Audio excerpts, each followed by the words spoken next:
Welcome everyone to the free art class, Basics of Digital Painting. I'm Pete Moorbacher. We're going to go over a bunch of critiques of people who submitted homework here. If you want to join us, feel free to come join on the Discord at discord.gg/Huckleberry. And every week I give an assignment, and then the next week I come and take a look at all the entries. And I pick out some of them to talk about. If your homework comes up on screen and you want to chit-chat about it for a couple of minutes, go ahead and raise your hand when you see your art come up, okay? First thing, we got Joaco. Welcome. Hello. Hello. How's it going? Oh, pretty good. How are you? Really good. So how was the assignment this week?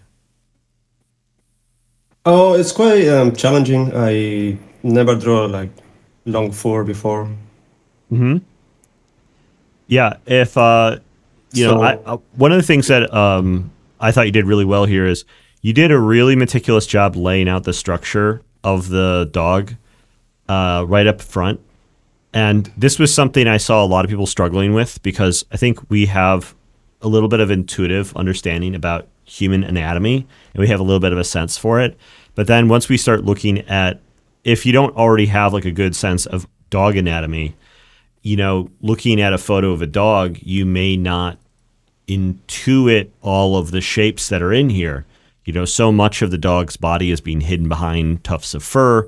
And so we start to end up with this problem of this very abstract form. One of the ways to move past that is to start to get pretty scientific about breaking it down, which you did. And I think that really helped in bringing out the likeness. So I wanted to highlight that because I'm going to be yeah, talking. so I, Go ahead. oh, no, I wanted to say that I started with a rough sketch at first.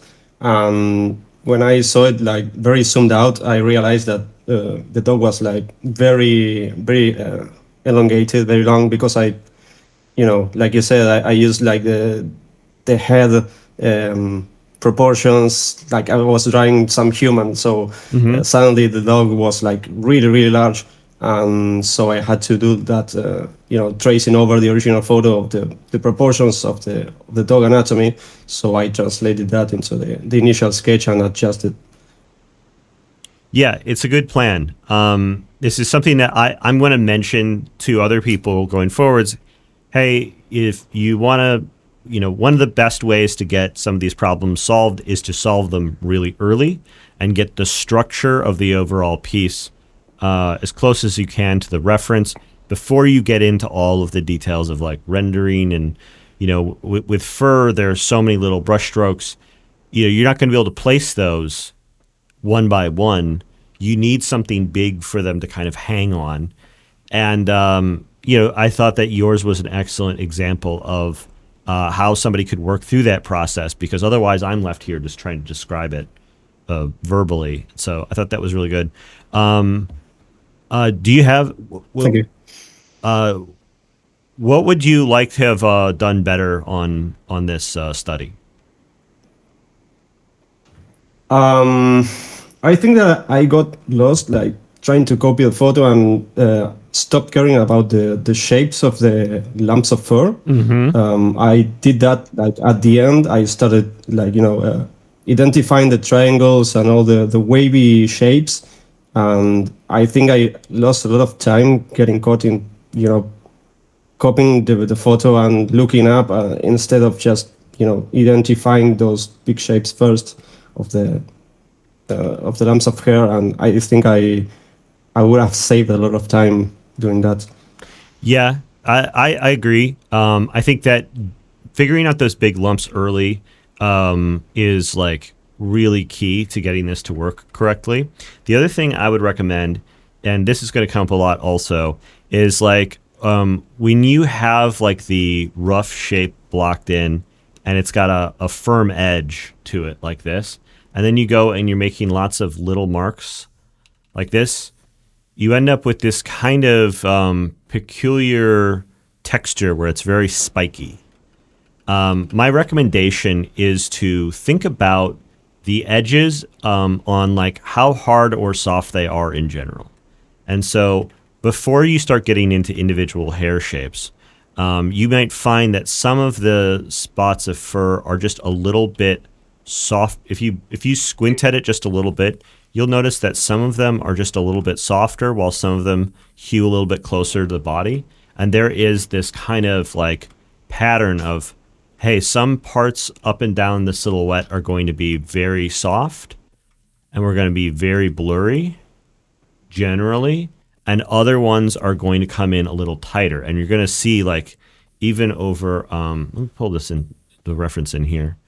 Like, if we look at even like a small area, like along the hind leg here,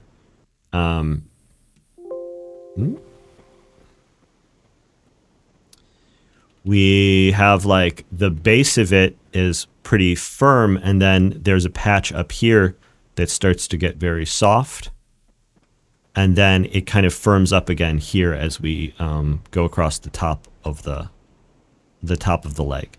And so looking at this as sort of a pattern of, where are the soft bits and where are the soft edges and where are the hard edges, and looking for them as a larger pattern. And you don't even need to use a soft brush. I'm still using my hard brush here, but just letting it get a little softer and creating softer edges as a base before getting into those individual hairs is going to end up looking much more natural. When you layer them on top of each other, where you have some smaller individual flyaways on top of some sort of larger, looser, like tufts that have these kind of lost edges to them, it's going to end up feeling a little less spiky and pointy all over the outside. This is one of the key challenges to painting hair, is that we know that the hairs are these little individual shapes, but the light itself is actually kind of getting caught between them. And as it bounces around, it is actually getting a little bit of bloom or a little bit of softness where the light is kind of diffusing through the hair as a larger shape. And so we actually are, if we were to pay close attention to the pattern of light on the figure here, on the dog, we will actually see these little soft gradients sort of popping out, even though there's no hairs there. Or maybe there's very fine hairs there that are coming in between the coarser tufts that are giving us this impression of these softer patches. So I wanted to pull that out because I saw a lot of that this week. And this was the big challenge of painting this study, because this guy is all fur. So I hope that helps. Do you have any questions? Oh no, that's excellent. I never even considered that. All right, great. Fantastic. Well, thanks so much for joining me on stage. Thank you. All right. Next up, Quentin. Quentin said that they weren't going to be available because they got work today, but they were going to catch it on YouTube. And so I figured I'd pull this out. They did a little bit of a creative sort of, this dog appears to be lost in the nether realm.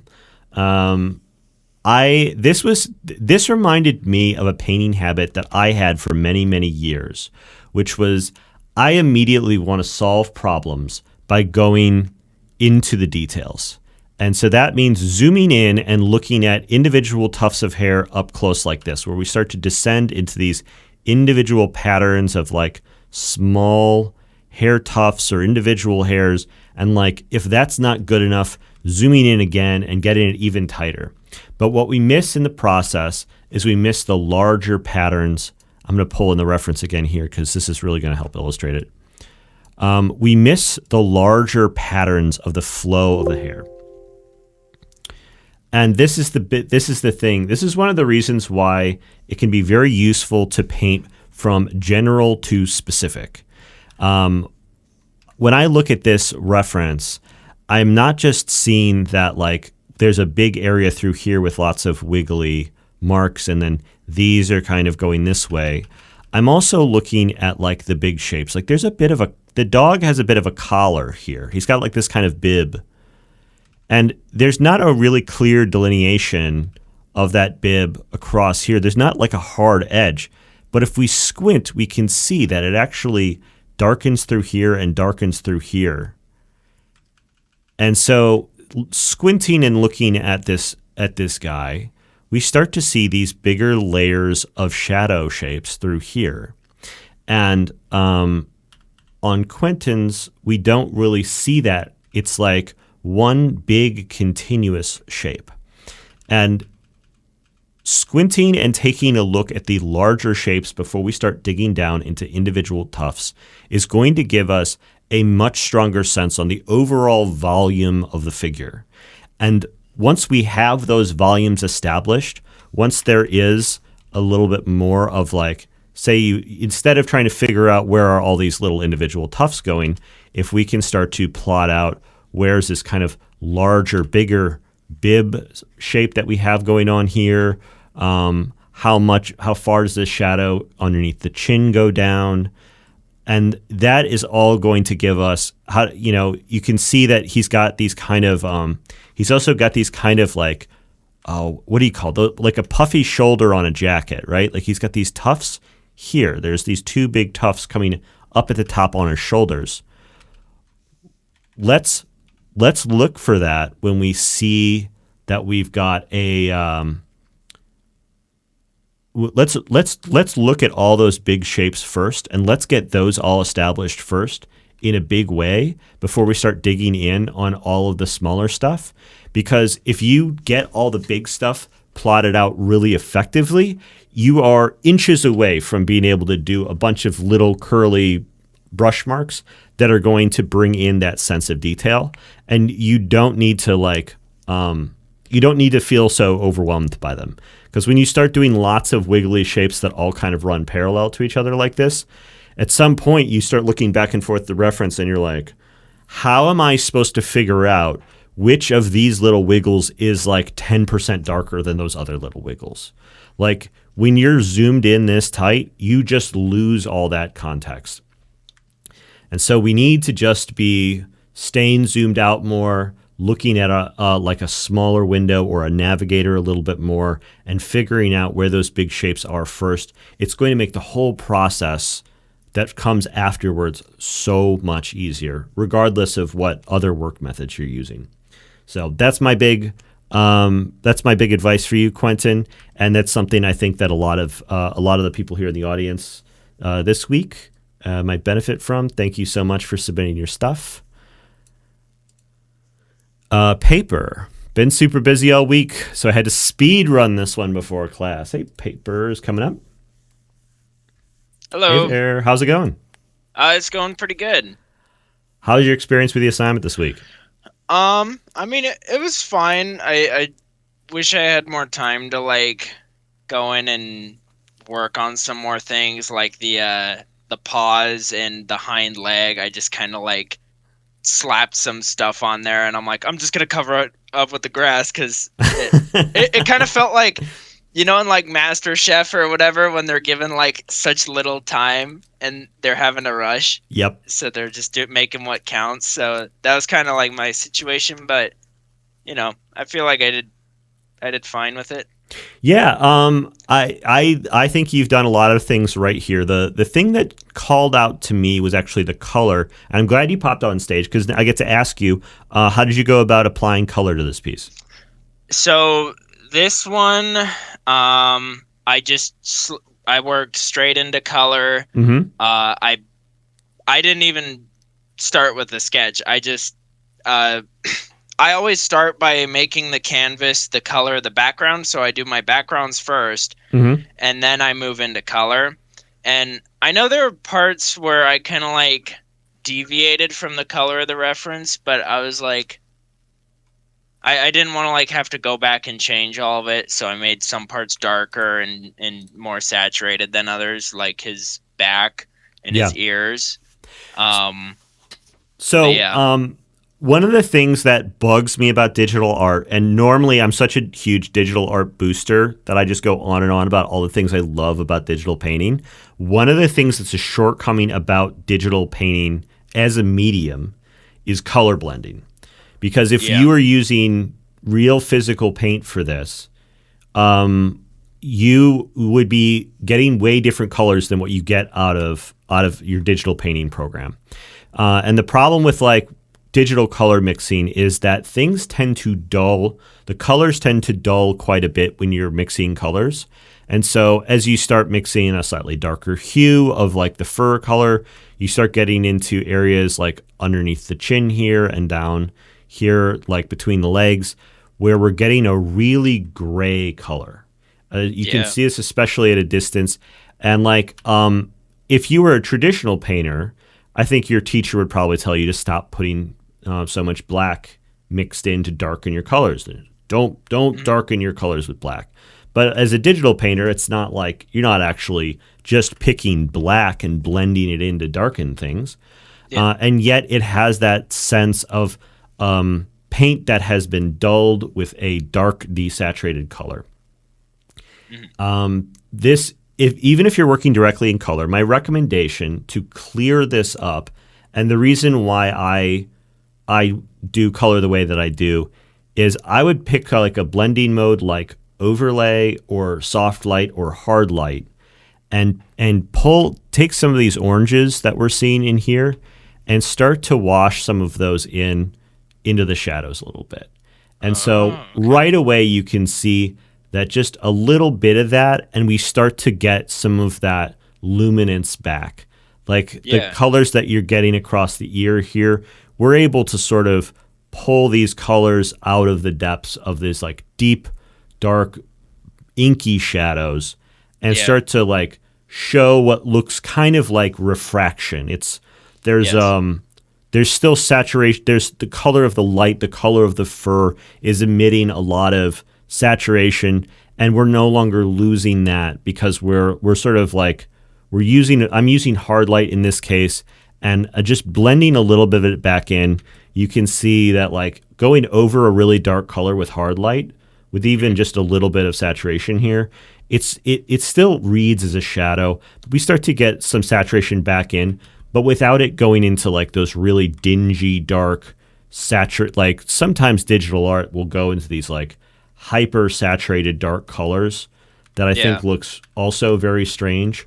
And my recommendation is to grab like a nice mid-tone or something and start to glaze those over the top of anywhere that feels a little dingy, just to bring some of that back up towards the middle of the palette and start to bring some life back in on those colors.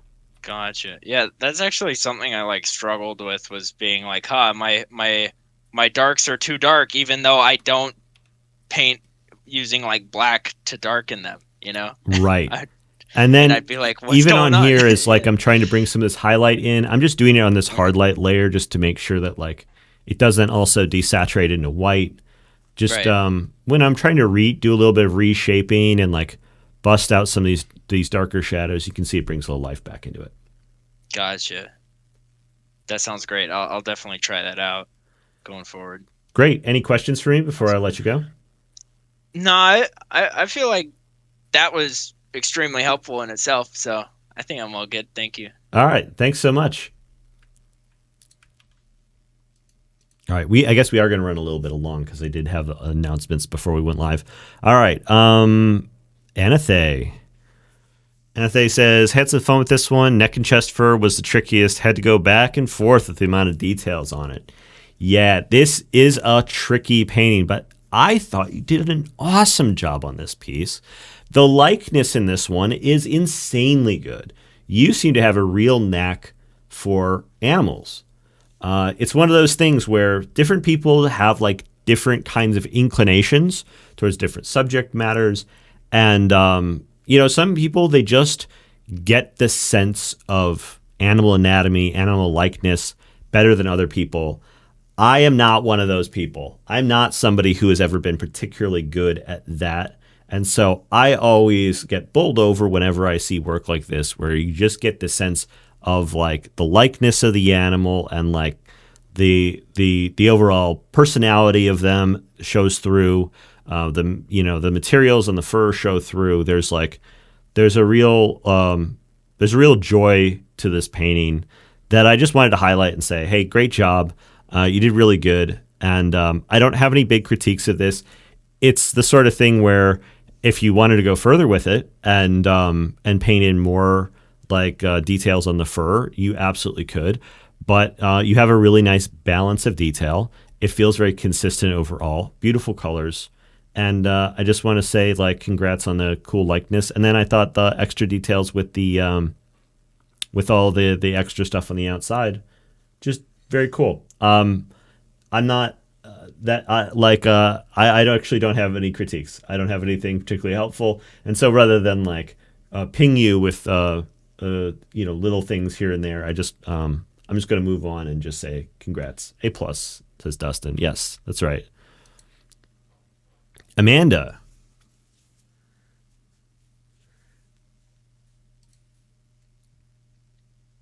Hey, Amanda, how's it going? I'm good. Yourself? I'm doing good. You were saying in your comment that you are having fun being more playful with color this week. Yeah, it's something that in the past I've struggled with. So whenever I'm doing a study, I want to try to just push things in general.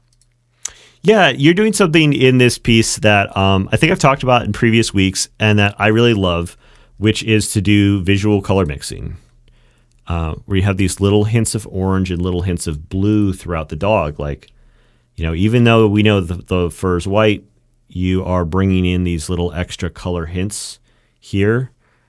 And then there's like a little bit of a blue coming in over here.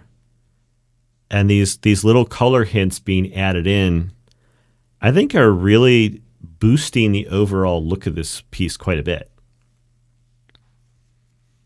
And then I'm seeing it also in the background. You're sort of the way I think about it is like you take the color, whatever it is, and you break it down into its constituent pieces and you sort of like pull them apart. So it's like, okay, well, what's on both sides of green? It's like, well, on one side we're going to get a blue and another side we're going to get a yellow. And so we can just sort of grab those two separate colors and start to like mix them in nearby and like kind of grab the green and sort of pull it into pieces. And, when even though it's pulled apart, when the viewer looks at it, they see the yellow side and the blue side near each other, and their brains like mix them back together and create like the sense of the green, even if it's not being like perfectly reproduced. And so I just thought that was really great. And I would say I think you could push it even more. Like as I'm just like poking away here, like there's a lot of warmth in the original version of this piece here, and I think it would be cool for you to go and find areas that are going to have like a lot more of that orange, because the same orange that I think you're using in this background from the light up here, I think finding more spaces to be applying it inside the fur and just continue to bring out those colors and continue to experiment with this process is going to look really good.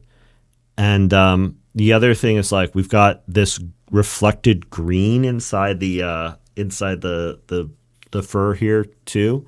Like the color that you used. Did you mean to like take it in a much cooler direction? Yeah, that's what I was aiming for. Okay. And then I was trying to do that with the background a little bit, but I wanted to keep the green, so I was struggling and came up with whatever's here. Yeah. Okay. So I would say even if you're going to change the color temperature of it, there's something about it going towards like desaturated that feels a little less satisfying to me than if you had potentially found more opportunities to bring in like a cyan. Because like I think you could keep it cooled off away from these like warmer, desaturated green tones on here and start to like, especially inside the shadows, use some even cooler tones. Because as it gets like fully desaturated here, it feels like we're missing opportunities to continue to play with all these potential colors that can be added in. Especially if you're going to be trying to push that sort of thing, I would just recommend you keep pushing it further. No, I'll keep that in mind. Okay, great. Any questions about the assignment? No, not for me. Okay, great. Thank you so much. Thanks. Wagyu. Painting fur was pretty tricky because I don't usually use small brush strokes. But then I was forced to do it here. Kind of challenged myself on this assignment, and it was fun. Well, I'm glad to hear that you had fun. That's the main thing that we want to do every week with these assignments, because it's not like you're going to, like, there's not a cash prize at the end of this thing. I think, it doesn't feel to me like you were going too small on it, which is the thing that I think I really like about the look of your painting here. Yeah, there's not a cash prize. Sorry. You kept things much more general. Like you have some of these bigger shapes coming through here, like these instead of going into all the individual wiggly little fur lines, you have these much larger tufts. We're seeing a much more zoomed out look at the overall thing. I think that's a great place to start. And I think the next step would be to go and actually get in there with an even smaller brush. I kind of wonder if, your comment of saying that you're not usually used to using small brush strokes. If you're not, once you get the generalized look of the piece, it can sometimes be helpful to just like zoom in a lot tighter and get that brush even smaller so that you can start to get super fine with your details. And I always like get a lot of pleasure out of this stage because it feels like the time where I'm kind of celebrating all of my wins, doing all of the bigger stuff. Because once all the bigger stuff's in the right spot, every little mark that you make once you're zoomed in is going to feel like it's making it more finished without changing it. It's like this is the final little finishing touches that are going to really make the thing sing. And you don't actually even need to burn a lot of brain power to do it. You've worked really hard to get this far, and the next steps, the details, they're not the part that's complicated. They're just, sometimes you just have to make. Sometimes it involves more brush strokes, but it doesn't involve more brain cells. So you can really just get in there and just sort of and like make an even smaller brush, get even more precise about it, and you can zoom in pretty crazy close on it. And you don't really need to be using small brushes. I would just say get your viewport way in there. If you're working on an iPad and you're used to having the whole image on the thing at once, just get in there tighter. And if you're working on an iPad, I can appreciate that it's tougher to keep the reference and the main image up together. When I'm in Photoshop doing one of these, I typically arrange the two to be side by side like this, because then it's easy to get in and do. I also resize the reference so it's at the same resolution, so that it's easy to like get in close on both of them simultaneously, so that like my reference zoom and my painting zoom match each other. That's been my hack for like being able to get in there. Oh, PureRef. Yeah, I could see being able to do that with PureRef also. But this is the setup that I feel is necessary to be able to really get in there and get a stronger sense of referencing the details. Because I think that if you can get this far, I think that you can take it one step further. Just another 20 minutes, you can bust out a couple of areas of tight detail that in the context of the larger, looser brush strokes are going to just sing. They're going to look great. So that's my recommendation. I hope it helps. Let me close this down correctly. Thank you so much. It's good to see your work. All right. Silveride. What's up next? Silveride, you're here? Yes, you're here. You feel free to raise your hand if you want to pop up on stage and chit chat. If not, that's fine too. Never really drew hair or fur before, so this was not easy. That's great. I'm glad to hear that you're challenging yourself. It is tough. It's a whole different mindset from, drawing skin. We're used to trying to draw people in a lot of cases, or if you're not drawing people, you're drawing landscapes. And in that case, you're able to draw like rocks and stuff. And it's just drawing fur is a totally different kind of mindset. It's a different like shader, to use like computer graphics terms, and learning how to do it requires a different set of practices than drawing stuff that's like a smooth surface or hard surface. One thing that was especially giving me a hard time was giving the fur a 3D shape. The nose stands out to me, but looks a little bit out of place. Yeah. So you have hit the nail on the head. Getting the big chunks of fur to give them 3D shapes, not as fur, but just as like chunks of clay. That is going, if you can do that as the first step, that is going to make your life so much easier. Just like I was demonstrating with the other ones, figuring out where all those big shapes are. And I can see you working with a very high opacity brush, something that's leaving, a very distinct mark. I would say get that opacity turned down a little bit at some point early in the process to start to work out where are these big shapes going to be able to like figure out before it starts getting subdivided as hair, just making it just like, think about it like you're sculpting clay. Think about the whole thing as just a 3D object made of just anything. And then from there, once you have that sculpted, then we can start to think about those softer edges that I was talking about. Some of the edges get a little softer. Some of them get a little firmer. And then from there, we start to be able to like carve it up even tighter to get individual hairs, little gaps between the chunks of hair, things like that. And it's this process, very classical painting process of going from general to specific.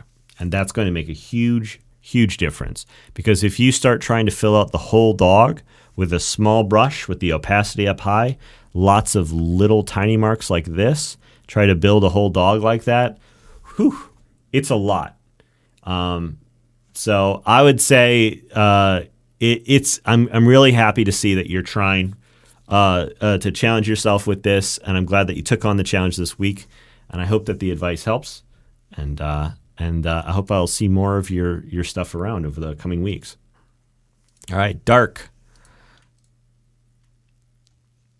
If Dark's here, feel free to raise your hand if you want. Oh, hey, there he is. Wish I'd been a little more careful starting the process with larger gradients / brush strokes and then moving to smaller tufts of hair at the end. Yep. That's what I've been telling everybody. How was your experience with the assignment this week? It was actually really fun. It's been a long time since I've spent time drawing an animal. Mm-hmm.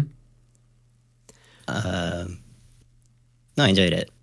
Oh, okay, good. And I feel like I learned a lot. Yeah, it's tough trying to figure out where is the point where you divide from going from like the big shapes down to the smaller ones. Like, I noticed that you got some of these little linear folds in here, like this little S-curve up in here, like defined very clearly, and it reads super good at a distance. So I feel like I can see where you were sort of putting your chips here. Were you using like a soft brush to work out some of the bigger shapes? I use the same brush for the entire thing. Oh, okay. You have like a wedge brush? It's just called the oil paint flat brush. Oil paint flat brush, yeah. I can see like the way that it kind of curls at the edges, like it's got a little bit of directionality to it. Mm-hmm. I can see that working out. I think I actually put the speed paint, but you could probably see how my sketch was like really, it was too detailed, and that was the concern that I had, and why I feel like I just didn't get the process right.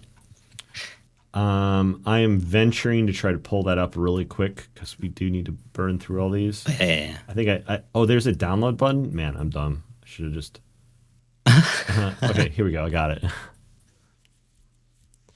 All right. Yeah, so I didn't really get the structure down in the sketch, and I had to like move it around a lot later, and that's another one of my regrets. I don't know, man. Like to me, that's just part of doing a study, especially doing digital. Like, it's something that's available to us all the time. And so you get 80% of the way in and you're like, uh-oh, I need to start grabbing pieces and moving them around. If you've got a good process for doing that, then I would always say, you should do it. Trying to nail it all in one shot is good if you can get it, but like, no one's counting. Like, I don't know if there is like a ton of value in making sure that you nail all of that structural stuff on the first pass. I think being able to have a process for making corrections is more important than like being accurate the first time around. I just think that the downside of the liquefy tool is that when you aren't careful with it, it can make weird distortions and screw up the work that you've already put in. Yeah, I never got in the habit of using the liquefy tool, and I feel like I'm one of the rare few artists that like never reaches for it. So I think I must have seen like an earlier version of it, like a really, really old version of Photoshop, and just having the liquefy be like one of those beginner novelty tools that no one actually used if they were being serious. And then I think the liquefy tool got better in later versions, and I just never came back around to it. So I have no vocabulary at all for the liquefy tool. And I guess I don't really miss it because I make these kind of corrections by just selecting chunks of the lasso tool and then transforming those. With the liquefy tool, can you do all layers, or do you do it on a new patch, or what do you do? Clip Studio Paint, the newest version of the Pro version, allows that. You can liquefy like all layers? Yes. Whoa, crazy. Or a group, or just selected layers. Yeah. That sounds dangerous. That sounds like the sort of thing that somebody would like. That sounds like the kind of tool that somebody would get addicted to. And maybe I understand your comment more now, where you're like, oh, I don't want to have to like have this kind of. I don't want to have this kind of crutch. It feels too dangerous. Yeah, being able to like liquefy multiple layers simultaneously could put you in a position where there's like no integrity to anything that you put down. I kind of like being able to just like lasso, select, and transform bits because it's just janky enough where I'm not going to be doing it over and over again. Like, do a copy merge to just create a patch and then transform and be like, okay, I'm going to move this in a little bit. But it's janky because it like leaves behind like weird hard edges and duplicated bits that need to get painted out. And so there's like a manual cleanup that needs to happen, or like a hard edge that I'll go in and I'll like use a soft eraser to try to erase it out to make sure it doesn't leave behind like a weird look.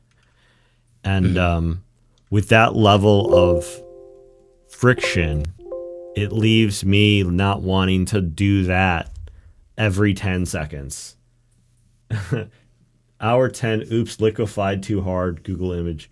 Yeah, Lex. Yeah, it's like liquefy. I mean, I see it being used to excellent effect all the time. But yeah, I'm not Mr. Liquefy. I don't love it. Understandable. Yeah, so yeah, I think you're right to be suspicious of it. I think it's I think having a process to be able to make corrections later on, absolutely necessary. But yeah, maybe doing something that's slightly more manual than that, so that you don't end up, feeling like you're falling back on bad habits. Sounds about right. But great job on the study. I thought you also did an excellent job with the likeness overall, and just like it reads incredible from the navigator view. Thank you. Any questions? I'm okay. All right, cool. All right. Yeah. Always good to see your work, man. Likewise. Thank you. Bye-bye. All right. Neantra has multiple stages coming together on a painting here. Neantra, you're here, right? I saw them earlier.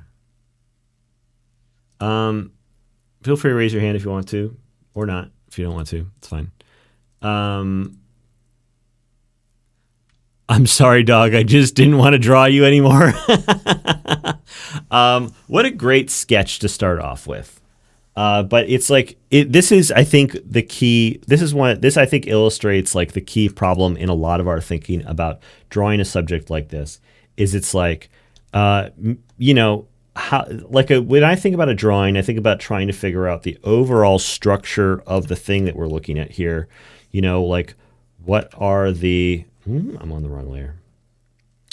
What are the big shapes? You can see that bib. You can see those like shoulder pads I was talking about. All the different tufts are kind of getting outlined, but they're getting outlined in this way that involves like a lot of little hairs like this.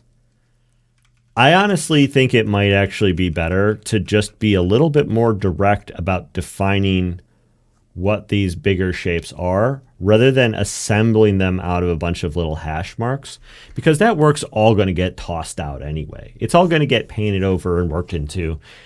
So it doesn't end up knowing where any individual tuft is coming along the outside. It just isn't helping us figure out like where is this dog? Like what shape is it? Where are we in the overall silhouette?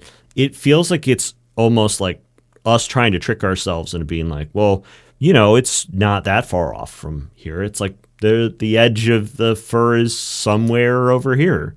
And I think it's probably easier to make a clear distinction on like where is the silhouette of this dog as far as like a quick drawing goes, and then go and soften it up and like become more vague about it later as you start to like create details.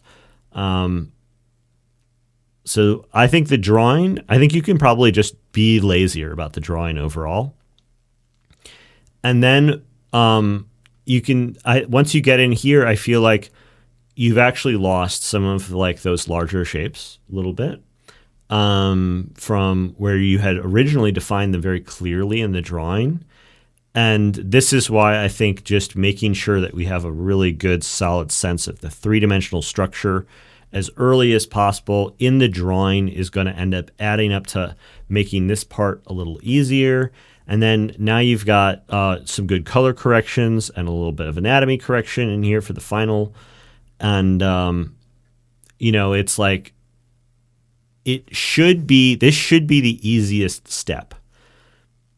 But if you lose the script a little bit and you start going too detailed and too many little tufts too quickly, moving away from the larger 3D shapes, no longer seeing it as like big solid objects from far away, but like looking at like where are each of these individual hairs, like that is going to leave you in this spot where you're just going to feel lost and confused and dumb, and you're like, okay, dog, I'm sorry, I'm out of here. I kept looking at my drawing in the ref and thinking that it didn't quite look like the same dog. Yeah, I feel you. I have always struggled with getting likeness, and then it goes double for animals. Like this, it's like some people, they have this like great sense for animal likeness. And then for everybody else, it's just going to require a huge number of reps. So if you want to get really good at like capturing a dog's likeness, you're going to have to do a lot more dogs, or never end up in a situation where you need to paint a specific dog, which is which is the other option. I know that like it's unlikely that we're all going to end up being pet portrait specialists. So it's okay that this isn't our like number one thing. Delia is saying, I hate doing dog commissions, Lamau. Yeah, it's one of those things where like pet portraits can be a real serious like revenue source for an artist, especially an up and coming artist, because there's so much demand. People love their pets and they spend money on their pets, and they will spend money on pet commissions. But then you need to draw somebody's fucking dog. So, I feel for everybody who has taken pet portraits and it's not their thing. That's a tough gig. Rick BW1, you got a couple of versions here. I think that the newer version better than the older version. Rick, I see in the audience. Feel free to raise your hand if you want to come up here and chat. If not, that's fine. I love the very natural look of the sort of paint. I normally am kind of poo-pooing brushes that seem like they're simulating traditional paint. But this reminds me of like my grandmother was a painter, and she had a really impressionistic style. There is a sense of impressionism here that it doesn't give the exact same impression of this dog, but there's something to me that is like kind of charming about the way in which this the dog and the environment have been generalized and made extremely painterly. And I don't know what the overall intent was, but I think it's kind of cool to see it like broken down and made into like chunkier marks. I think I would like to see you continue to have this big, chunky, expressive style, but if you can do this while keeping the structure, I think a little closer to the original, you might like the results even more.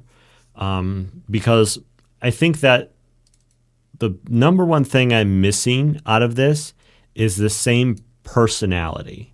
Like, which I guess is a little bit strange to say about a dog, but he's looking a little sinister through the eyes with the reflections in the eyes coming through so strong.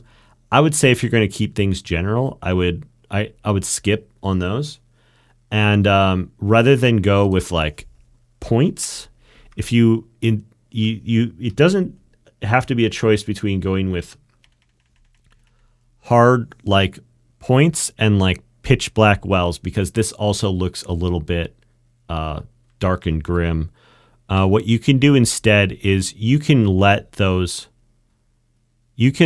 of the brush strokes. You don't have to go fully into black on stuff. You can leave some areas of it be a little lighter. Let me pull up a reference here. Wow.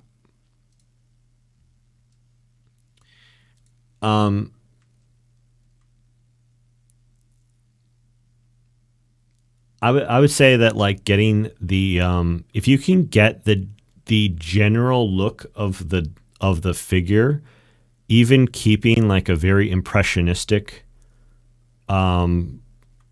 approach to it, I think it could be really, really good. And I would say definitely not letting the eyes turn into like deep wells of sorrow and not having them have glowing marks on the inside also. I think both of those are going to end up looking kind of creepy. In a way, I also think looks kind of cute. But I would continue to push that paint back and forth until you find that perfect spot where you go like, oh, there he is. And just allow yourself to be experimental with it and just continue to like slap more digital paint on it and use these like crunchy simulated brushes that are giving these really crunchy marks, but still aim for like an overall sense of the shape and the overall thrust of the pose. Keep if you can get the sense of the posture of the dog in there, as well as like the expression of the face and all that, while keeping things impressionistic, then I think you're really in the money. All right, thank you for your work. All right, Miguel Firewolf. I saw Miguel here earlier. Miguel's here. Hey, how's it going? Fine, thank you. And you? I'm doing good. How was your experience with the assignment this week? Really fun. Yeah, I think each week is more fun than the previous one. All right, good. And yeah. So I see you did the background using different layers, different amounts of blur, right? Yes. I divide the layers on 3 parts. Mm-hmm. And then you use the blur tool. And then were you using the blur tool or were you using a filter? I use the hard brush. Yeah. And then I use the blur. It looks pretty good, honestly. Because like, you know, in the original reference, it's just like it is blurred. But one of the things I want to bring up is a little technical, which is that like when things blur in a lens, they don't do a Gaussian blur. Like if we were to you know, select just a piece of this guy here and go into blur. The one that we typically see done is like a Gaussian blur. Was that the one you were using? Yes, that's the one that I use. And It so was like 25. yeah, Gaussian blur is like it's interesting. It's a very scientific type of look. It creates a look kind of like something that's out of focus. But what we're seeing here is what in photography terms is what's called bokeh. Bokeh is like the areas when stuff drops out of focus because it's either too close or too far from the lens. Yeah. It goes and blurs some. But what's interesting about it is it doesn't blur. Depending on the lens, it blurs in different ways. And none of them are going to be like a Gaussian blur. Yeah, no. It's just because I didn't know how to do the effect or blur. Yeah. Just with the pencil. Yeah, and you know, one of the things that you see in the bokeh is like these areas here where these small little points, they start turning into these blobs. Like I wear glasses, and when I take my glasses off, this is what happens is that like if there's a light that's in the distance, it'll go from like if there's a light in the distance, if I take my glasses off, instead of it going soft all over, it'll be kind of like this. Yeah. You know, it'll be like no doubt outsider form. Yeah, and so you end up with these like when something goes out of focus inside your eye, it does something that's a little bit more like this, right? Rather than like something that's purely blurred. It's like it's these kind of overlapping patches. Yeah, that's right.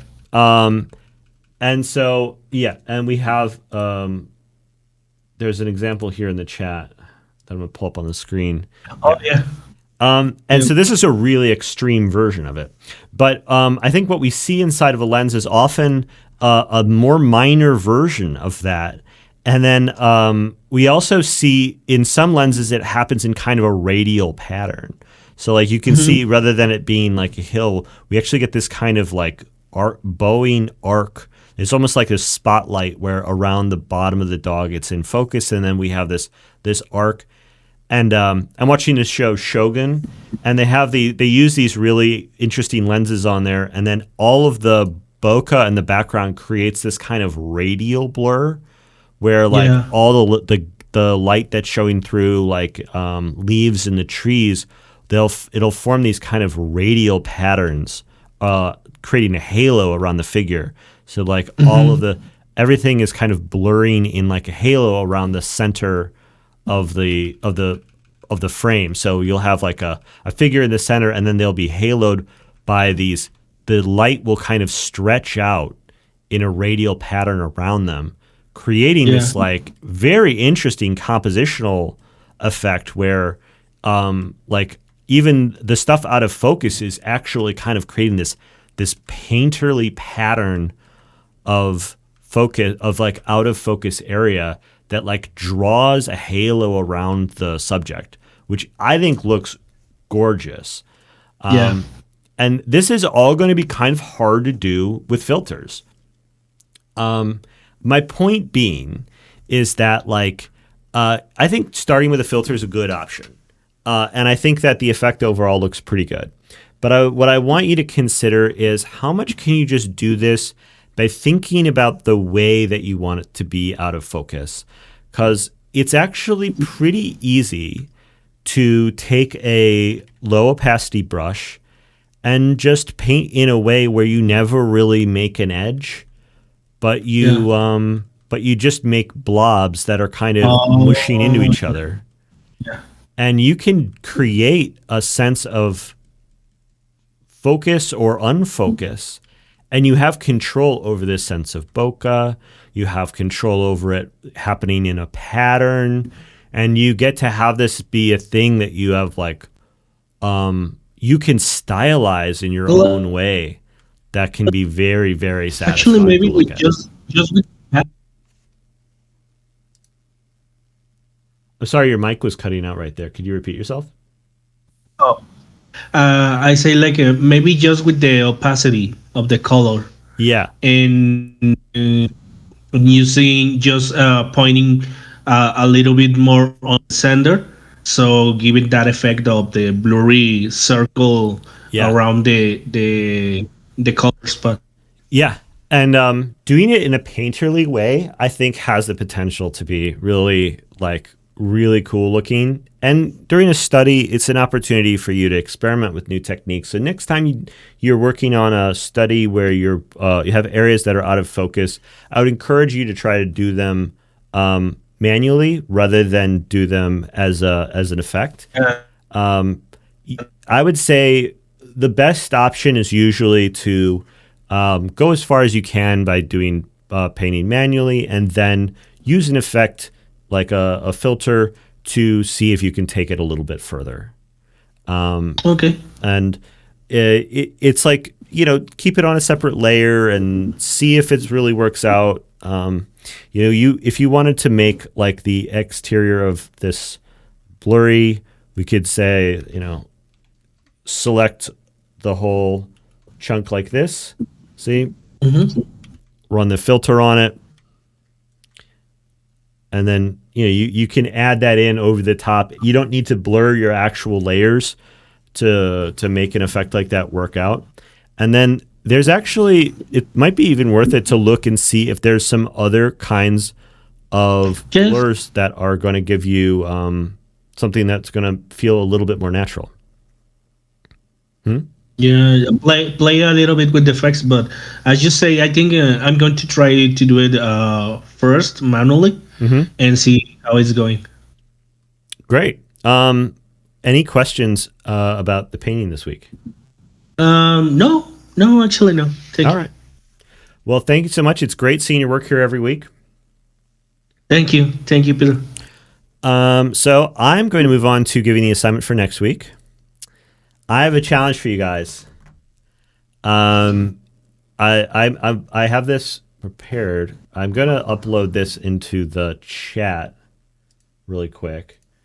I actually prepared this. I had to prepare the image this week, and I didn't save it out in the right spot because I prepared it so good that I'm like this dumb. All right. What I want you to do is I want you to do a study of the piece on the left, but I want you to ignore all the lighting. We've talked a few different times about structure. Like we did a low poly study where we broke things down into geometric planes. We did this with an environment where you were able to sort of do a creative version of the lighting on top of the structure of the here I'm putting in the chat here, and it's also going to go in the homework channel. And I want to keep pushing on that because the results from that have been great. You guys have been showing me that this is something that you want to learn. This is something that you're interested in challenging yourself with. And I think that it's ultimately very educational to looking past the images just as patterns of light and dark and start to look into how are they built in 3D. Really painting in 3D is a challenge. And this is a way in which we can continue to try that out. So take this soft, warm, pink light coming from the right side, and this means that this big bright light right here that's going over her face is not going to be in the final in the study this week. it's going to be a totally different lighting scheme on the same figure. Does anybody have any questions about the assignment? Because if there's any clarification, I'd love to do it right now. I'm seeing typing. You can also raise your hand and come on stage and ask questions. Can we ask another question? It's a cat. Yes, you can. Should the light be coming from the right as in the right image? Yes. So take all of the circumstances of this lighting and apply it over to this figure as best you can. Yes, non-homework related. Happy to answer a question really quick.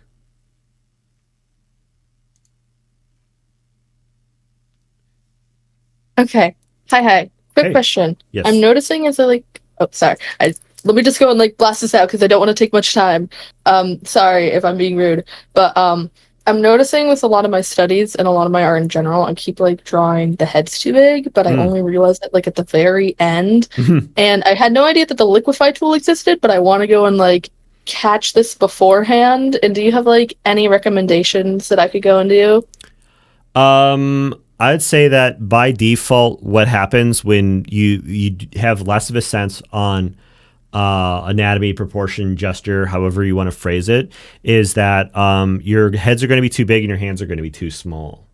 And so it's just something that you need to keep in mind.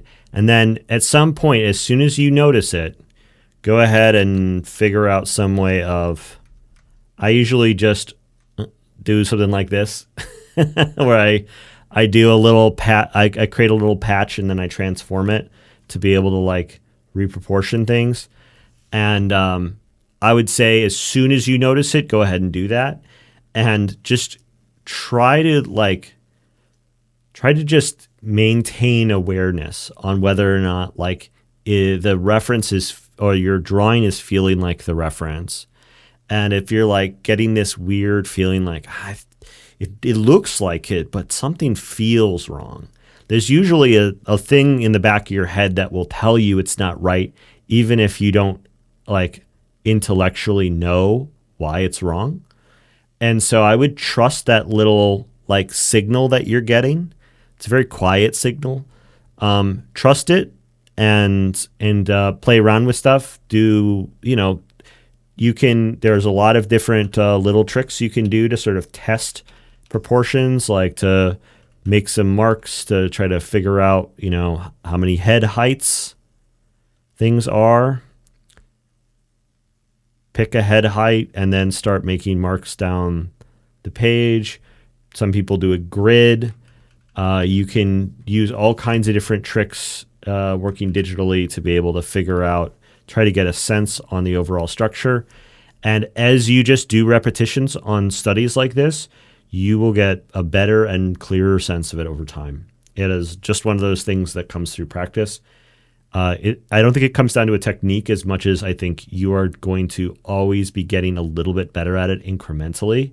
And there's always going to be some variance, but it's always going to be averaging closer to you being good at it as you do repetitions.